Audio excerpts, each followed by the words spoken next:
61. What are the names of fire? Even as is written here: not seldom does the fire blaze which Magnus sets; the stalwart ruler burns habitations; houses blow reek before him. Glow, as Valgardr sang: fierce glow with red-hot embers swiftly from the soot flared; straight o'er the tottering dwellings stood up the dense smoke columns. Bale, as here: Haki was burned on Bale, where the sea's broad wake weltered. Gleeds, as Grani sang: I think the gleeds diminished, Glammi's tracks; thus the king kindled. Embers, as Atli sang: with blood the axe is reddened, embers wax burn many houses, halls stand aglow; now rages the gem, good men are falling. Here fire is called Gem also. Vapor, as here: half built by the Nid's side burn the All-Ruler's dwellings; I think fire razed the hall's pride; vapor shot rime on the people. Hot Ashes, as Arnorr sang: the Isle Dane's wrathful Harmr with the Raumar spared not hard counsel; hot ashes made them calmer; the Heinir's threatening words hushed. Flames, as Einarr sang: flame soon was alight, and swiftly took flight all Hising's host; the fight they lost. Flare, as Valgardr sang: the sturdy king's bright flare soared above the castle's bulwark; the Vikings burst in grimly; grief on the maid descended. Lo, as Haldorr sang: there did ye share their jewels, while o'er the host the shields low, the swords shrieked fiercely; never wert thou spoiled of conquest. 62. These are the time names: cycle, days of yore, generation, lang syne, year, season, winter, summer, spring, autumn, month, week, day, night, morning, eve, twilight, early, soon, late, betimes, day before yesterday, yester eve, yesterday, tomorrow, hour, moment. These are more names of night in Alsvinnsmal. Night is called among men and among the gods Mist Time; Hooded Hour, the holy powers know it; Sorrowless, the giants; and elves name it Sleep Joy; the dwarves call it Dream Weaver. It is autumn from the equinox till the time when the sun sets 3 hours and a half after noon; then winter endures till the equinox; then it is spring till the moving days; then summer till the equinox.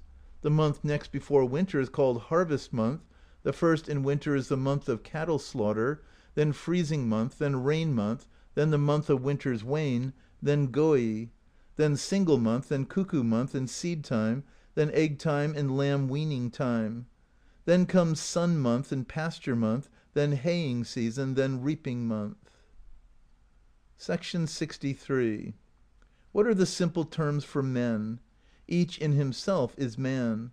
The first and highest name by which man is called is Emperor; next to that King; the next thereto Earl. These 3 men possess in common all the following titles: All-Ruler, as this song showeth: I know all rulers east and south o'er the ship's seat. Svein's son in proof is better than any other War Prince. Here he is called War Prince also; for this reason he is called All-Ruler, that he is sole ruler of all his realm. Host Arrayer, as Gizurr sang: the Host Arrayer feedeth the wolf and the raven in Folk Mote; Olafr gladdens in Skogul's sharp showers of battle the geese of Odin. A king is called Host Arrayer because he divides his war host into companies. Leader, as Ottarr the Swarthy sang: the leader taketh Odin's loved wife, the lordless land; his a warrior's life. Lord or Lording, as Arnorr sang: Lord of Hjaltland, highest of heroes, gained the victory in every thunderous sword clash; the bard will extol his glory. An earl is called Host Duke, and a king also is so termed, forasmuch as he leads his host to battle. Thus sang Thjodolfr: He who put to shame the Host Duke thrust out the eyes of prisoners; he who speeds the sacrifices, in song I chant his praises. Signor or Senor, as Sigvatr sang: O Norway's gracious Signor, grant the wretched as the happy may now enjoy thy wise laws, give greatly, hold thy word. Munificent One, as Marcus sang: The munificent prince brought fire's destruction o'er the base people. To the pirates death was fated. Thief compeller, south at Jom highest flame glow kindle. Illustrious One, as Hallvardr sang: No illustrious one nearer under earth's hazel liveth than thou, O monk's upholder; the gold miniatured Danes protecteth.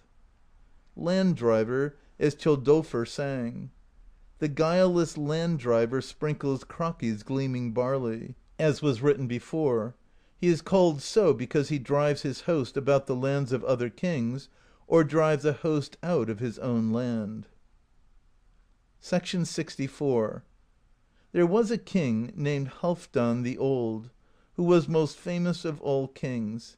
He made a great sacrificial feast at midwinter, and sacrificed to this end, that he might live 300 years in his kingdom. But he received these answers: he should not live more than the full life of a man, but for 300 years there should be no woman and no man in his line who was not of great repute. He was a great warrior, and went on forays far and wide in the eastern regions. There he slew in single combat the king who is called Sigtryggr. Then he took in marriage that woman named Alvig the Wise, daughter of King Eymundr of Humgardr. They had 18 sons, 9 born at one birth. These were their names: the first, Thengil, who was called Manathengil; the second, Risir; the third, Gramr; the fourth, Gylfi; the fifth, Hilmir; the sixth, Jufr; the seventh, Tigi; the eighth, Skili or Skuli; the ninth, Hari or Hera. These 9 brothers became so famous in foraying that in all records since their names are used as titles of rank, even as the name of king or that of earl. They had no children, and all fell in battle. Thus sang Ottar the Swarthy: In his youth stalwart Thengil was swift and staunch in battle. I pray his line endureth; o'er all men I esteem him. Thus sang Markus: The Risir let the Rhine's sun shimmer from the reddened Skald's ship on the sea fells. Thus sang Egill: The Gramr the hood hath lifted from the hair-fenced brows of the singer. Thus sang Eyvindr: He played with the land folk who should have defended.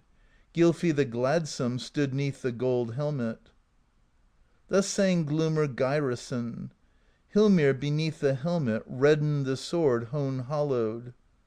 Thus sang Ottar the Swarthy: Let Jufr hear the beginning of his laud; all the king's praises shall be maintained, and justly let him mark my praise song's measures. As Stufr sang: The glory ardent Tigi south before Niz with 2 hands beat down the band of heroes; glad beneath their shields the host went. Thus sang Hallfredr: From Skili I am parted; this age of swords hath caused it. 'Tis greatest of all self-mockings to hope that the King's Guard cometh. Thus sang Markus: I bid the hawk-like Danish Hari hark to my cunning web of praises. Halfdan and his wife had 9 other sons also. These were Hildir, from whom the Hildings are come; Nefir, from whom the Niflungs sprang; Audi, from whom the Udlungs are come; Yngvi, from whom the Ynglings are descended; Dagr, from whom come the Duglings; Bragi, from whom the Bragnings are sprung, that is, the race of Halfdan the Munificent; Budli, from whom the Budlungs are come; from the house of the Budlungs Atli and Brynhildr descended. The 8th was Lofdi, who was a great war king; that host who were called Lofdar followed him. His kindred are called Lofdungs, whence sprang Eylimi, Sigurdr Fafnisbani's mother's sire. The 9th, Sigar, whence come the Siklings; that is, the house of Sigeir, who was son-in-law of Volsungr. And the house of Sigar, who hanged Hagbardr. From the race of Hilding sprang Haraldr the Red-bearded, mother's father of Halfdan the Swarthy. Of the Niflungs' house was Gjuki. Of the house of Udlings, Kjar. Of the house of the Ylfings was Eirikr the Wise in speech. These also are illustrious royal houses. From Yngvi the Ynglings are descended. From Skjoldr in Denmark the Skjoldungs are come. From Volsungr in the land of Franks those who are called Volsungs. One war king was named Skelfir, and his house is called the House of Skilfings. His kindred is in the eastern region. These houses which were named but now have been used in skaldship for titles of rank. Even as Einar sang: I learned that the Hildings sallied to hold the spear assembly on the Grey Isle; the broad shields, green lindens, burst in sunder. As Grani sang: the Dugling to eagles kindred for drink gave Danish blood. As Gamli Naivadarskald sang: not long since the young Udling with ship's deck and with sword blade joined battle, waging fiercely of points the bitter tempest. As Jorunn sang: the Bragning bade the weapons be dyed in blood of vile folk; the people endured his anger; houses bowed before red embers. Thus sang Einarr: the Budlung's blade sheared, blood on darts was smeared; the storm cloud of Hildr at Whitby spilled. Thus sang Arnorr: the kin of Sicklings inureth to the waves the ships sea-tossing; with blood he dyes the warships within; 'tis the Wheel of Ravens. As Thjodolfr sang: thus the doughty Sickling ended his life; in dire straits were we; the glorious Lofdung waited bravely surcease of living. The folk who were called Lofdar followed King Lofdi. As Arnorr sang: chief, another Skjoldung higher than thou shall never be born 'neath sun's light. Volsung, as Thorkell Hamarskald sang: the kin of Volsungs gave counsel to send me the gold-decked weapon o'er the cool waters. Yngling, as Ottar the Swarthy sang: in the east no mighty Yngling to earth fell, ere o'ertook thee he who subjected to him the sea isles from the westward. Yngvi: that too is a king's title, as Markus sang: the age shall hear the praise of Eirikr; none in the world a prince hath known of lordlier; thou holdest, Yngvi, the seat of kings with long-kept glory. Skilfing, as Valgardr sang: the Skilfing kept a great host southward in the broad lands, where the swift ships shivered; Sicily soon was desolated. Signor, as Sigvatr sang: O Norway's gracious Signor, let the poor enjoy, give greatly. 65. Skalds are called bards, and in skaldship it is correct to call any man so whom one will. Those men who served King Halfr were called champions, and from their name warriors are called champions, and it is correct to call all men so. In skaldship men are called Lofdar also, as is written above; those men are called Skatnir, who served the king named Skati the Munificent; from his name every one who is munificent is called Skati. They who followed Bragi the Old were called Bragnar. They who assess the transaction of men are called taxers. Fyrdar and Fyrar are they called who defend the land. Vikings and fleetmen form a ship-army. They who followed King Baimuni were called Baimar. Captains of companies are called grooms, even as he is called who carries home a bride. The Goths are named after that king who is called Goti, from whom Gotland is named. He was so called after Odin's name, derived from the name Gautr.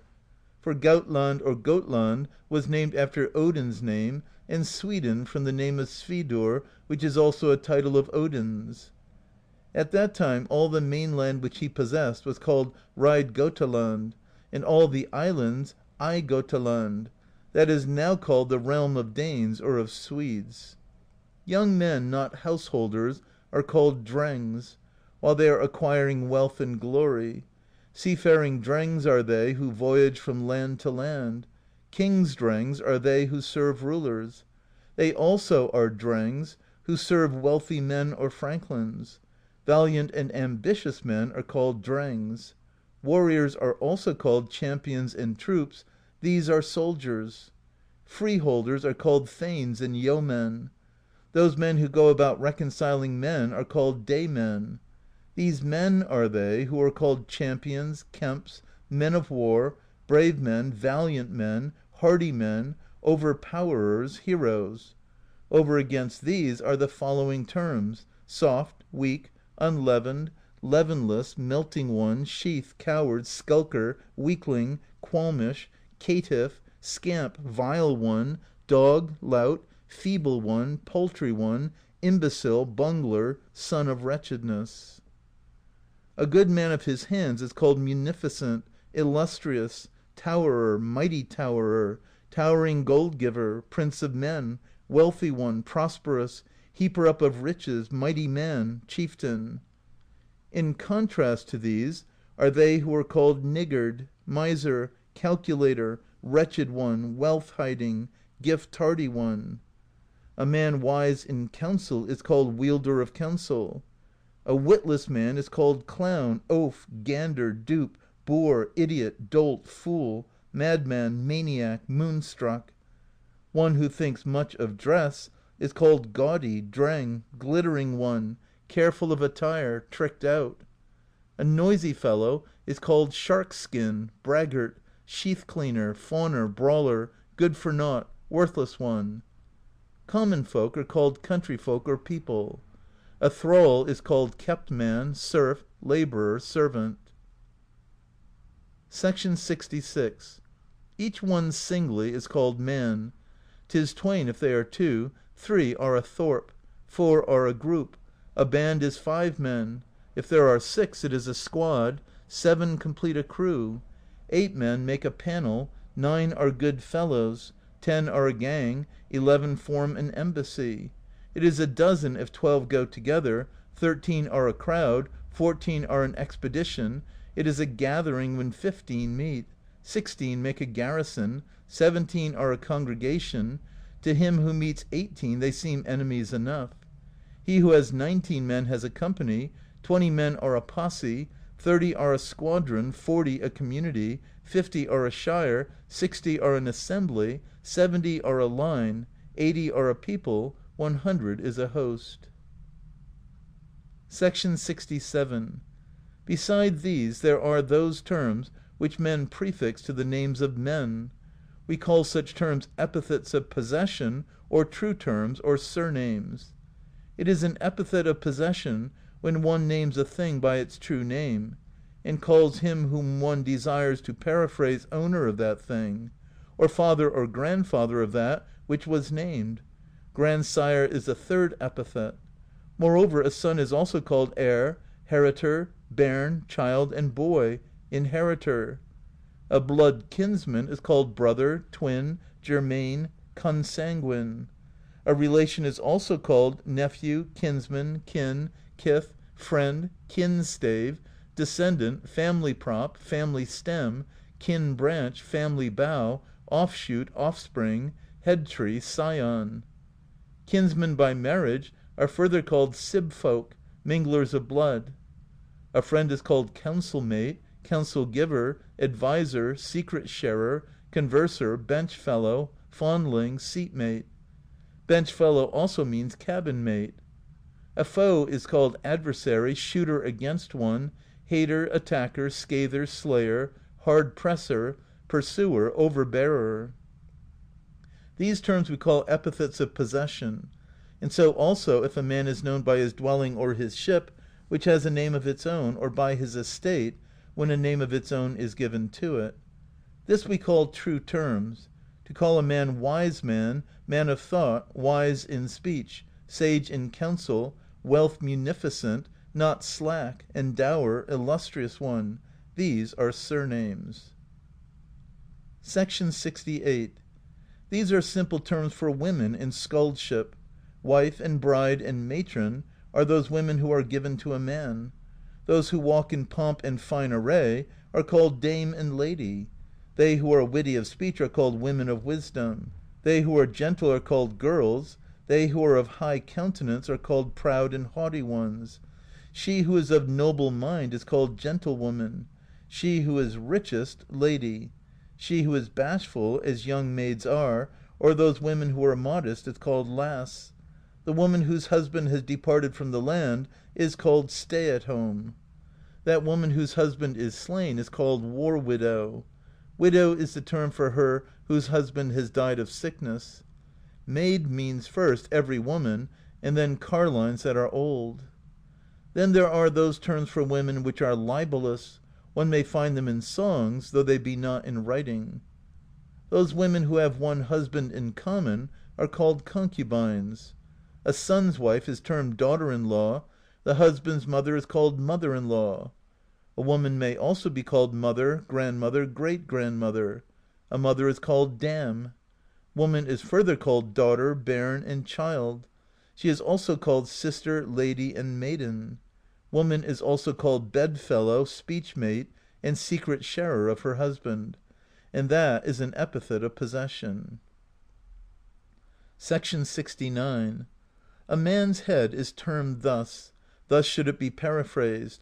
Call it toil or burden of the neck, land of the helm, of the hood, and of the brain, of the hair and brows, of the scalp, of ears, eyes, and mouth, sword of Heimdallr, and it is correct to name any term for sword which one desires, and to periphrase it in terms of every one of the names of Heimdallr.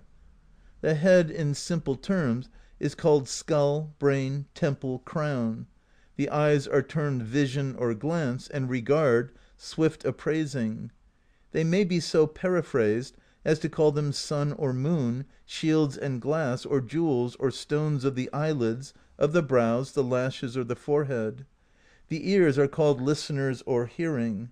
One should periphrase them by calling them land, or any earth name, or mouth, or canal, or vision, or eyes of hearing, if the metaphors employed are new coined.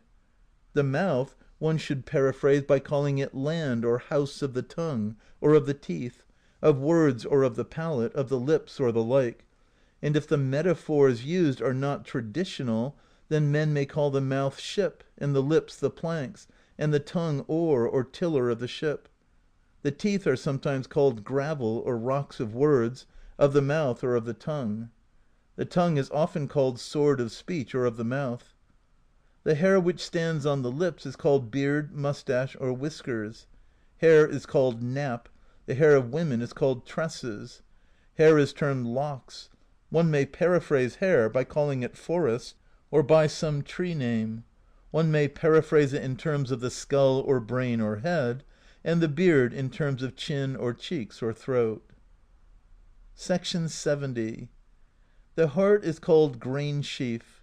One should periphrase it by terming it grain, or stone, or apple, or nut, or ball, or the like, in figures of the breast or of feeling. Moreover, it may be called house or earth or mount of feeling. One should periphrase the breast by calling it house or garth or ship of the heart, of breath, or of the liver, land of energy, of feeling, and of memory. Feeling is affection and emotion, love, passion, desire, love-longing. Passion should be periphrased by calling it wind of troll women. Also, it is correct to name what one soever is desired, and to name giants, periphrasing giantesses as woman or mother or daughter of the giants. Feeling is also called mood, liking, eagerness, courage, activity, memory, understanding, temper, humor, good faith. It is also wrath, enmity, mischievousness, grimness, balefulness, grief, sorrow, ill will, spite, falseness, faithlessness, fickleness, light-mindedness, baseness, hasty temper, violence. 71. The hand and forearm may be called hand, arm, paw, palm. Parts of the arm are called elbow, upper arm, wolf's joint, finger, grip, wrist, nail, finger-tip, hand-edge, quick. One may term the hand earth of weapons or of defensive armor, and together with shoulder and arm, the hollow of the hand and the wrist, it may be called earth of gold rings, of the falcon and the hawk, and of all the equivalents thereof; and in new coined metaphors, leg of the shoulder joint, and force of the bow. The legs may be called tree of the soles, of the insteps, of the ankles, or the like; running shaft of the road, or of the way, or the pace; one may call the leg tree or post of all these. The legs are periphrased in metaphors of snowshoes, shoes, and breeks. The parts of the legs are called thigh, knee, calf, lower leg, upper leg, instep, arch, sole, toe. One may periphrase the leg in terms of all these, calling it tree, mast, and yard thereof, and in metaphors of them all. § 72. Speech is called words, language, eloquence, talk, tale, gibing, controversy, song, spell, recital, idle talk, babbling, din, chatter, squalling, merry noise, wrangling, mocking, quarrelling, wish-wash, boasting, tittle-tattle, nonsense, idiom, vanity, gabbling. It is also termed voice, sound, resonance, articulation, wailing, shriek, dash, crash, alarm, roaring, creaking, swoop, swooping, outburst.